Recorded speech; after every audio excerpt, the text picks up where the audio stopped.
Giải đua xe Rolex Monterey Motorsport Reunion là sự kiện lớn nhất được tổ chức trong tuần lễ xe cổ Monterey.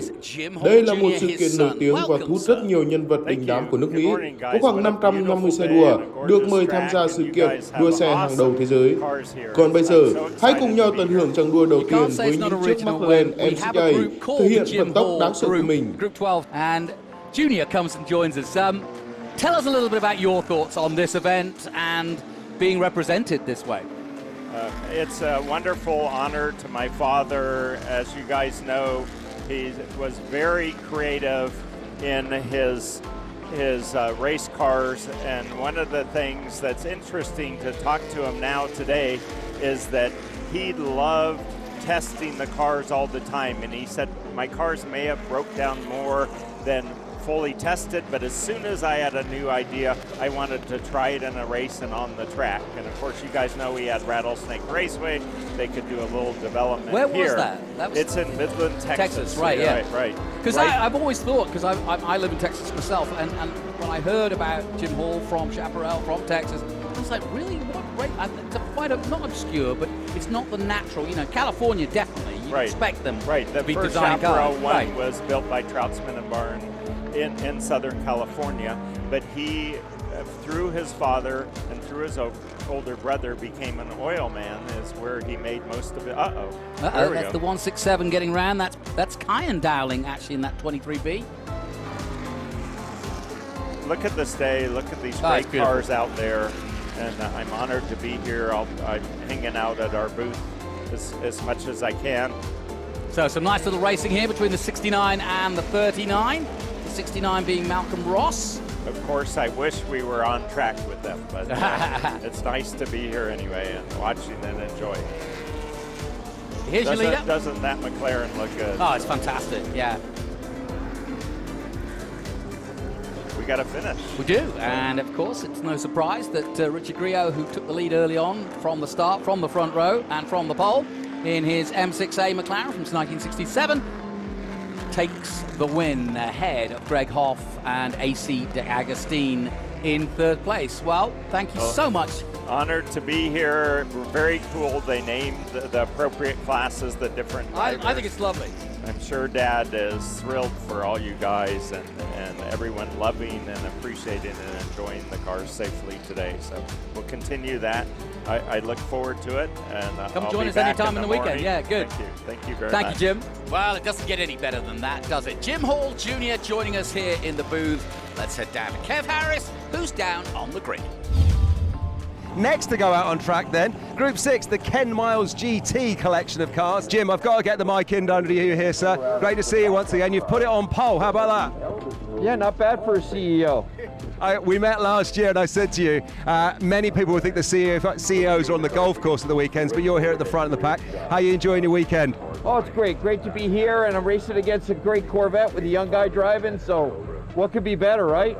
Yeah, we're having a good time. Thanks for all the coverage you guys do. Jim, enjoy your ride. Go well. We've got our eyes on you. Good luck, my friend.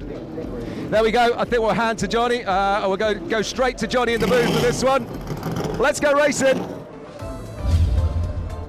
Perfect stuff, and you know what, Jim Farley, whatever you prefer, but summing it up nicely, and he absolutely is a CEO doing it right. And we now start our Ken Miles 60s GT Trophy, and for those of you who recognize the name and perhaps thinking to yourself, where do I know that name from? Well, he's come into fame in recent years because of the Ford versus Ferrari movie, which was effectively about him and his endeavors to help Ford build their famous car that won in 1966. It should have been a win for him, and in fact, it would have been a triple crown for Ken Miles back in 66, having won Daytona and Sebring, but unfortunately, the PR companies, they always get in the way. Politics. Yeah. They wanted a photo finish, and Ken Miles was denied. I have to say, when you really hear the truth, the film makes it look as though he kind of went, okay. But really, I'm sure he still was probably quite bitter about that. Yeah, absolutely. He got robbed for sure, and he was none too happy about it. But I'll tell you, he is one of the great unsung race engineers, drivers that ever lived. And I was really happy to see how he was overall portrayed in the film. You know, there was some talk in the early scripts apparently that he was kind of going to be placed as the bad guy and a villain, and I'm glad they treated him with the respect he deserved. Well, they're not holding back coming out of 11, that's for sure, here at Laguna Seca.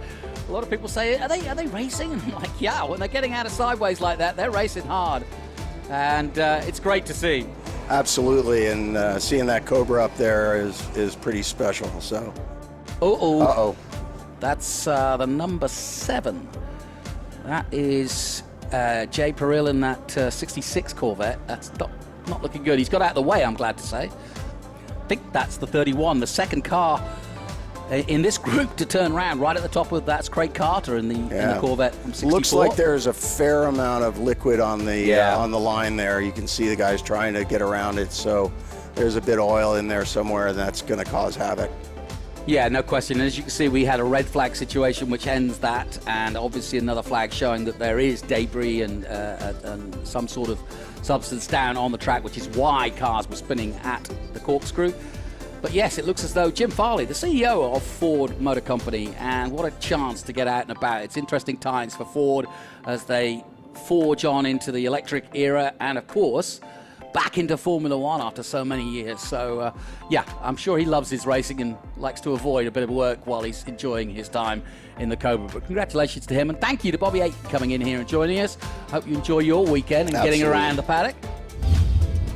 Sadly, that Ken Miles race over a little bit early than we wanted, but never mind. The fun is just beginning here at Laguna Seca. We'll take a short break from the reunion. We'll be back with more racing after this.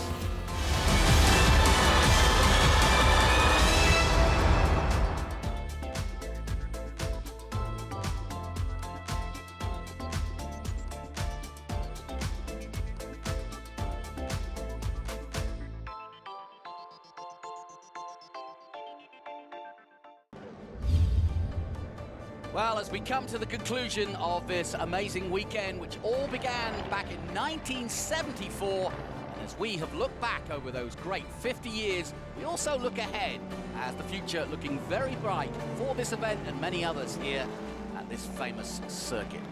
Thanks once again for tuning in, and thanks to Greenlight Television for bringing us the pictures. We'll be back next year when it will get bigger and better, and we'll be celebrating 75 years of Formula One. Until then, from me, Jonathan Green, bye for now.